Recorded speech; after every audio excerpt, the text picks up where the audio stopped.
Hello, everyone, and thank you for joining today's webinar, Rover Enhancements, the Double Update Edition.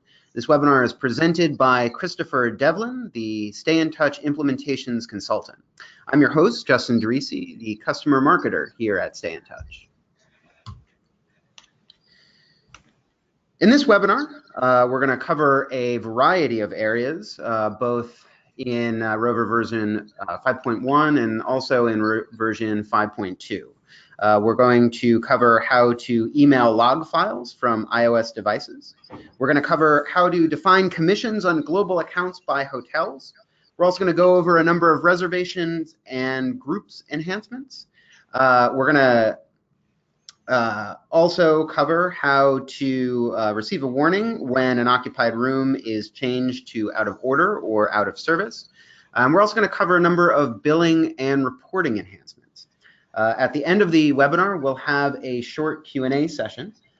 You can feel free to submit questions at any time during the webinar, and we will answer them in the order that they are received at the end. You can ask questions in the question drop-down menu in the center of your screen.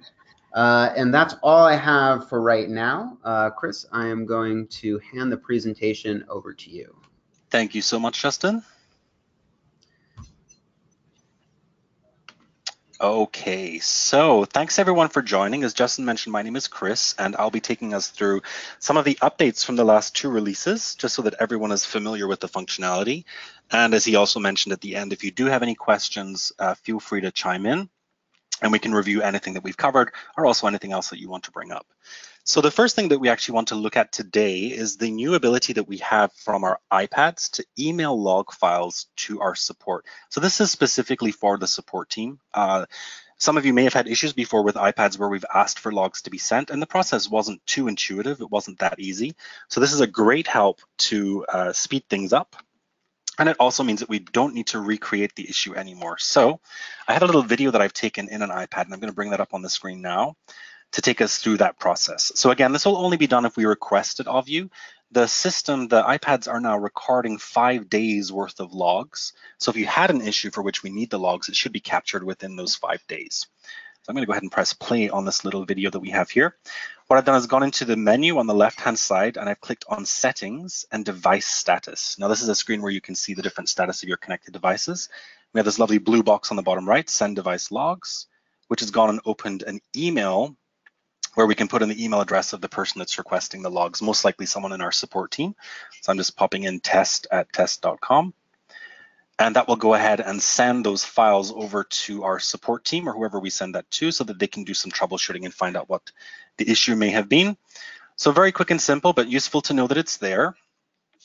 I also have a couple of different environments up here for us to look through for some of the other things we want to discuss today. The first of which is defining commissions on global accounts by hotel. So this is for our properties who are part of a chain and they're sharing the company and travel agency cards between properties. And we call that functionality global cards. So I have as an example here in my training hotel, I've gone ahead and created a card which I'm calling commissions test. So I'm going to go and search for that card here. And notice it has the global card indicator. That's at GL in that blue circle there. So I'm going to go ahead and select that.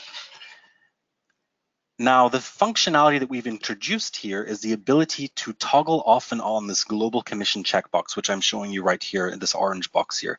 What this means is that you can have a card, a travel agency card that's shared between properties, but you can have different commissionable price points in different properties. So we're sharing all of the information that's here, including the name and the address information. But if property A has a commission agreement for this particular agency of 5%, and say property B has 10%, this allows us to actually uncheck global commission and change the commissionable amount on a property by property basis. So I can have property A at 5%, property B at 10%, just by unchecking this global commission while keeping the card itself as global. So we're still sharing all the other functionality of that card. So that's a nice way for properties that are centrally processing commissions. And it also means that we can just define a commissionable price point and have it global if we so want.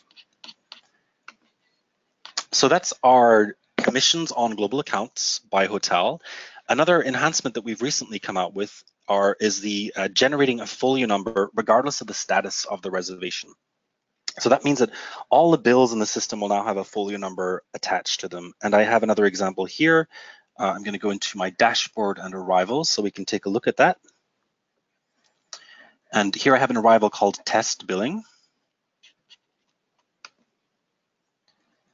And I'm going to move through the deposit screen and we will go right into the bill. And if I open up the invoice here, now there's nothing on this bill right now, but we still have an invoice number that's been generated there. So this is useful if you are in an area where this is a requirement. It's not a requirement everywhere, but certainly in some areas it is. So as of now, you will always have an invoice number printing on each bill.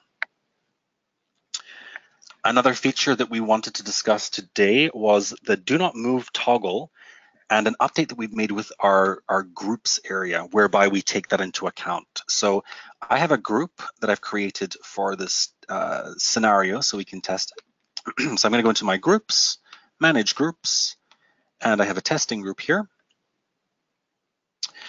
So if I go into my rooming list, I've actually assigned a room to one of these reservations. It's actually the last one here. It's John Smith, and we can see the room number has been assigned. It's room 7 in my training hotel here. If I click into the reservation information, everything looks as it normally would. I do see that a room number has been assigned, but if I actually attempt to change this assignment to a different room, so I'm just going to go ahead and click on 3, and then I'm going to click on update. I'm getting this this alert here that the room is set to not be moved. And to verify that, I can actually click into the stay card, and I can see that the do not move toggle has been selected on this particular room, which is preventing me from changing that assignment. Now, it is interesting to note that when I first go into that edit guest screen, it does look like it's possible to make changes here. That's only because the validation occurs once we select a different room or a different room type. At that point, everything kind of grays out. So I know that it's not possible to change the room. And if I had to, obviously, we would just go into stay card, we would uncheck the do not move toggle, and we can change it to any room that we need to.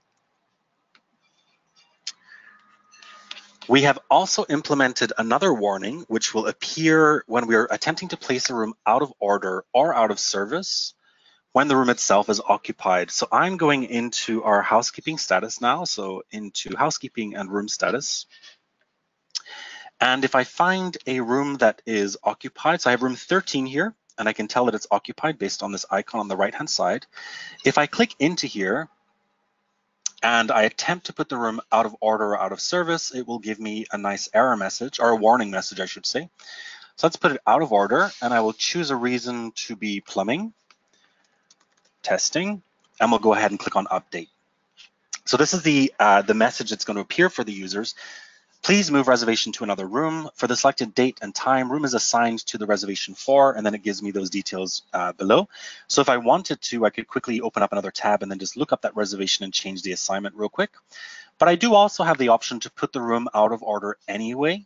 And if I do that, then it is possible to have the room out of order and assigned to an occupied guest. It's just a good alert to indicate that we probably want to action something on this particular reservation rather than just putting it out of order. So that's how that will appear to users. We have also added some functionality, which is, it's specific generally to certain regions where there are legal requirements that have implications on what people can do with their invoices and their billing.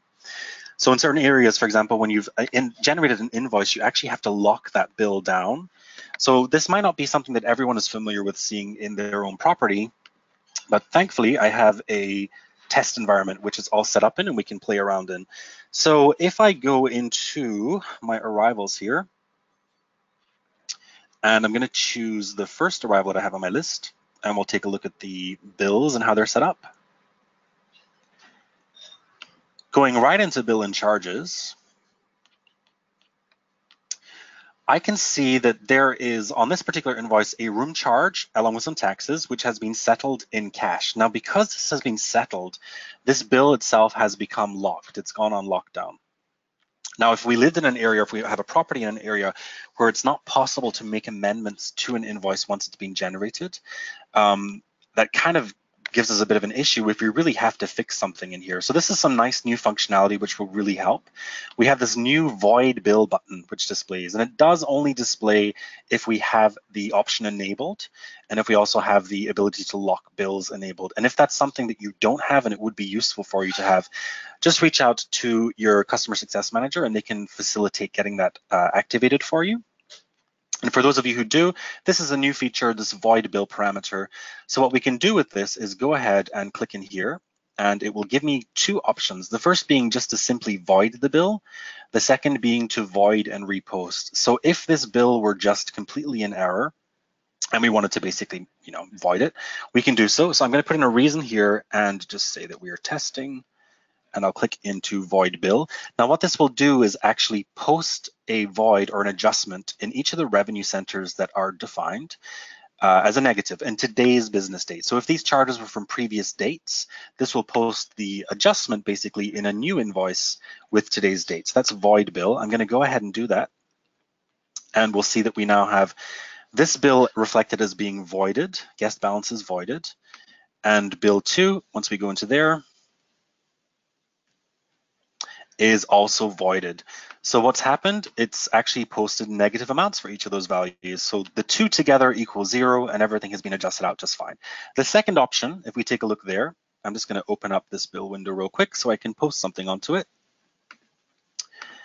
And let's go ahead and post a room charge. I'll just make it for $50. Now the bill is not locked because we haven't actually settled the bill. So I'm going to go ahead and do that so that we can have it on lockdown. We'll just say that it's cash payment. Wonderful. So now that that's been settled, we have again our little lock icon. We have the void bill option there. And this time I'm going to void and repost. That's the second option that we saw. And what that's doing is giving us a voided invoice here in bill number 4 that's also voided. So that's done the zeroing out of those transactions back to nil basically. And then with today's business date, we have everything posted anew. So I still have that room charge and the tax and the cash, almost like we did from the beginning. But notice that this is a zero invoice, zero balance invoice, but it's not locked down. And that gives me the flexibility to go in and make a change. So perhaps we got the wrong payment method, and that's why we need to do this void. So I can go ahead and move that cash payment to perhaps bill number 6. And if this had intended to be paid with a credit card or check or such, I can go ahead and select that other payment method, put that information in, and then settle correctly, and then go ahead and void out my cash payment by doing a refund on bill number 6. So that's giving us some added flexibility while still keeping within the requirements that we have to maintain legally in certain jurisdictions. Now, it could also be that you don't need to have these types of requirements legally in your property. It is an option. You can still use it without it being a legal requirement. And like I said, if that is the case, reach out to your CSM and they can help getting that turned on for you. So another thing that we wanted to cover today was the new navigation that we can do within the tax exempt report. So I'm going to go into my reports menu and we'll take a look at that report. So that's our tax exempt report. And if I go ahead and just leave the date ranges and everything as we have it currently, I'll go to our reports inbox. And I'll open that up. So what we've actually enabled, and you'll see this in other reports within the system, so this isn't necessarily entirely new as a function, but we've enabled the ability to actually click into the stay card for a particular entry on this report. So if we're reviewing our tax exempt report and perhaps something doesn't look quite right, it looks like everything's okay. We have numbers and information in here, but if we had to make a change, we could certainly click on the guest name, which will bring up the stay card for us. And at that point, we could go into our additional details and review anything here, switch it off if we had to make changes in that way, and then move on back to the reports. So that's the change that we've made to the flow of our tax exempt report from a reporting perspective. We also have recently made the number of bills that we can have open for a guest unlimited. So previously it was limited to 10 bills. but now that amount is unlimited. It would be unusual. I think we can all agree it's unusual to have more than 10 bills, but the possibility will definitely rear its head at some point. Never say never.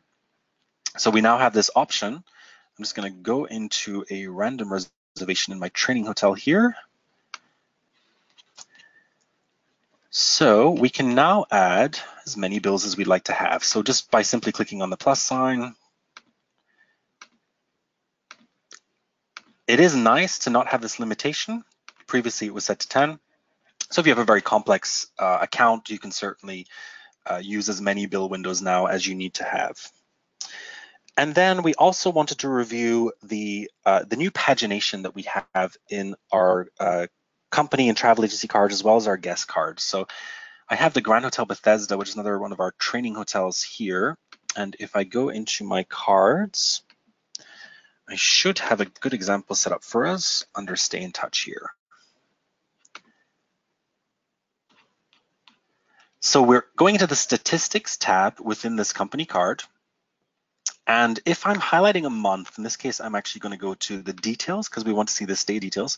If I highlight a month that actually has more than or 25 or more stays within that month, just to speed up the time at which this displays, we can go in here and we now have some pagination in here. So up to 25 will display on one screen. And if we have more entries than that, we can click on to the next screen. For those of you who are not familiar, this is a way that you can really see the production that a particular company or guest or travel agent or group has brought to the property, as well as seeing the individual stays that are listed out within the Statistics tab too, which we can also make full screen if we so desire. So that covers most of what we wanted to talk about today. At this point, while I am presenting, I'd be happy to open it up to any questions that anyone might have or anything that they want to recap on. And I think Justin can go ahead and filter or check the message inbox for us. Yes, thank you, Chris. So we are about to turn the floor over for questions. Remember, you can submit your questions into the question box, which is in the middle of the control panel. We actually do have one question. This person asks, I am new to using Rover. How do I set up the tax-exempt types? That's great. That's actually relatively new functionality, so there might be more than just that user who hasn't seen this before. It's fairly easy to do. We actually go into the back end of the system under Settings. And if we navigate to the Financials area, we have this relatively new feature, tax-exempt types. And in here, you can go ahead and create a tax-exempt type. I'm just going to call this one All, for example. I can make it the default and go ahead and select all the different taxes that should be exempt when I invoke this particular tax exempt type on a reservation. So how I do that is actually in the additional details in the stay card. So let me just go into a arrival that I have for today. And if we scroll down into additional details, there's this new toggle, tax exempt. Now this only shows if we actually have tax exempt types built. So if you don't see this currently in your property management system, that's probably because that first step hasn't been taken where we've built it out. We just go ahead and toggle it on. And then we have the options that we've created. So I had TE for tax exempt originally, and I just created all. And at this point, I would probably need to put in some kind of reference based on what's required for tax exempt. In certain jurisdictions, for example, it might be a tax exempt card number, whatever that is, copy sent to finance, whatever it might be that you need to have noted in there to know that it's been done successfully. And if that's all good, then the system will not post taxes. So it saves some time on checkout. If you have a tax exempt guest, the system will handle that for you and prevent the taxes from posting. Great question, though. Thank you, Chris. We actually have a couple of more questions, and these come from Susan. So question one is, can emails be sent from a workstation and not an iPad? Question two is, does the do not move function apply to a regular reservation, not just a group as shown? And three, will the invoice numbers be in numeric order? So I'll take the last one first. Yes, the invoice numbers are in numeric order. And the do not move, which was the second question, is it's a feature that's applicable to all reservations. The previous concern was in that specific group screen that I showed everyone, it wouldn't necessarily prompt the user that there was a do not move there, so that's new features that are in there. But when we have a room assigned, let me see if I have a room assigned, or a room that I can assign to this guest. Include not ready.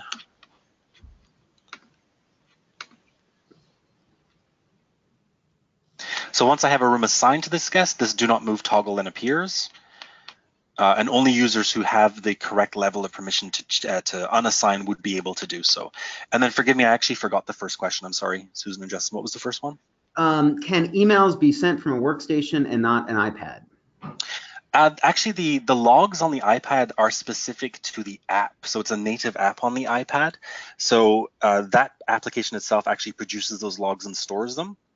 And the reason that we sometimes need those logs is because it does kind of exist independently on the iPad itself. For any of the actual system requirements, we can, because it's a cloud-based system, we can really just dial in ourselves and see any changes or such that, or any configuration. That's not the case with an iPad, which is why we have to have that ability to sometimes receive logs if there is an issue in a specific property. So short answer, no, but with the reason that we really can get any information we need from the PMS standalone by just dialing in versus the app where it could be settings on the application. It could be your Bluetooth connection with, say, an ICMP device for cutting the keys or swiping cards. And that's why we sometimes need those specific logs. And that's why that option is only available on the app itself. Thank you, Chris. Susan has another question. For voided bills, this will affect statistics greatly. Why wouldn't you just adjust?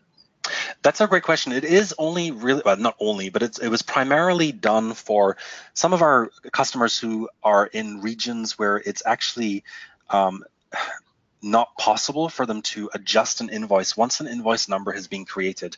So for those of us in areas where that's not an issue, it might seem very convoluted and difficult, but there are locations where it's actually against the law or certainly against accounting practice to adjust an invoice after a payment has been applied to it. So this functionality really is for those regions. Scandinavia is a big example. Lots of countries in Scandinavia have that requirement where once you've generated an invoice, you really can't change it. This gives them that ability to void it and repost it without going into all that effort of actually individually posting each item again and again, one by one. Excellent. She did have a short addendum regarding point 4. If you void completely yesterday and repost today, you are changing the room revenue for today. Although I think you just covered that in your recent answer. Yeah, and it is correct. It is. It would be an adjustment that's made on the business date that void is done. That's a good point. Yeah. So I am not seeing any questions on the floor right now. Chris, do you have any concluding remarks? No, I just thank everyone for their time. Susan, thank you for your questions. Those were really good questions. Yeah, and if you have any more, obviously feel free to reach out to your CSM and we'll be happy to get back to you as quickly as possible. Thank you very much. With that, I'd like to conclude our presentation. I would like to thank all of the guests for coming. If you have any additional questions, feel free to email me at jderise@stayintouch.com. That's JDERISE@stayintouch.com, or contact your CSM. Thank you very much.